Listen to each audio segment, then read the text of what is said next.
Money isn't just numbers. It's not math, it's emotion. Two people can earn the same amount and end up in completely different lives. One builds freedom, the other builds stress, not because of intelligence, but because of how they think. Because money doesn't reveal who you are, it amplifies it. And if you don't understand the psychology behind it, you'll keep repeating the same financial patterns without even realizing why.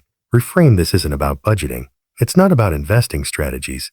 It's about something deeper. The invisible forces in your mind, quietly shaping every financial decision you make, because the biggest mistakes with money don't come from lack of knowledge. They come from how you feel. You believe money decisions are rational. You compare options. You weigh pros and cons. So, you think you're being smart, but here's the truth. Your decisions don't start with logic. They start with emotion, and then your brain justifies them. That's why two people can look at the same opportunity and make opposite choices. One sees risk, the other sees potential. Neither is stupid, but the other is stupid. They're just shaped by different experiences. Your past silently writes your financial behavior, and you call it illogic. That's the trap. It feels obvious. More money equals fewer problems. But look closer. People with high income still feel broke, still stressed, still trapped. Because money doesn't remove pressure. It often changes its form. Instead of survival stress, you get status stress. Now it's not about having enough. It's about having more than others. And that game never ends. If your mindset stays the same, more money won't free you. It will just upgrade your worries. Spending feels good. A new phone, better clothes, a nicer lifestyle. It gives you a sense of movement, like you're improving your life. But comfort isn't always growth. Sometimes it's just distraction. Because real financial progress is quiet. It doesn't feel exciting. Saving money feels slow. Investing feels boring, and discipline feels restrictive. So you choose what feels good now over what builds freedom later. And slowly, without noticing, you trade long-term peace for short-term comfort. You open social media, and suddenly your life feels smaller. Someone bought a new car. Someone is traveling. Someone is winning. And now your financial decisions are no longer yours. They're reactions.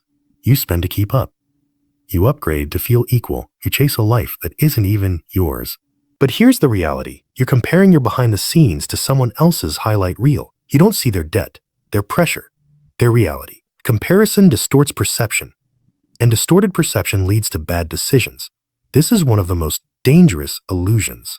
Luxury looks like success, expensive cars, branded clothes, perfect lifestyles. But most of what you see isn't wealth, it's spending.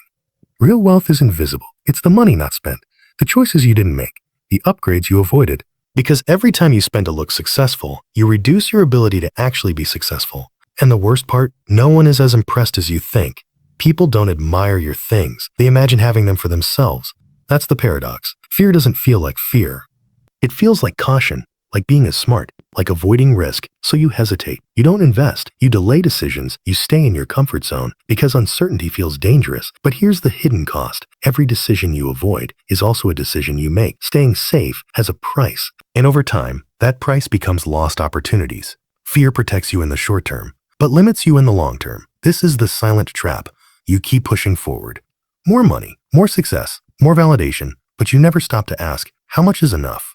So the goal keeps moving. You reach one level and immediately compare yourself to the next. There's always someone ahead, always a higher standard, and without realizing it, you enter a race with no finish line. Problem is undefined limits, because if you don't define enough, you'll never feel it. You tell yourself, I'll start saving later. I'll invest when I earn more. I'll figure it out soon. But time is not neutral. It's either working for you or against you. Small decisions repeated over years create massive outcomes. Not because they're big, but because they last. And the opposite is also true. Delays compound, inaction compounds, excuses compound, until one day you realize time moved faster than you expected, and the gap is bigger than you thought. Money is not just a financial game. It's a psychological one, just like a logical one. You don't lose because you don't know enough. You lose because your emotions quietly take control. Fear, comparison, ego, comfort. They don't feel dangerous, but they shape every decision you make. And over time, those small decisions define your entire financial life. If you really want to change your financial future, don't start with strategies, start with awareness. Notice your patterns, question your impulses, understand your emotions, because once you control how you think about money, you start to control what money does in your life. And that's where real freedom begins.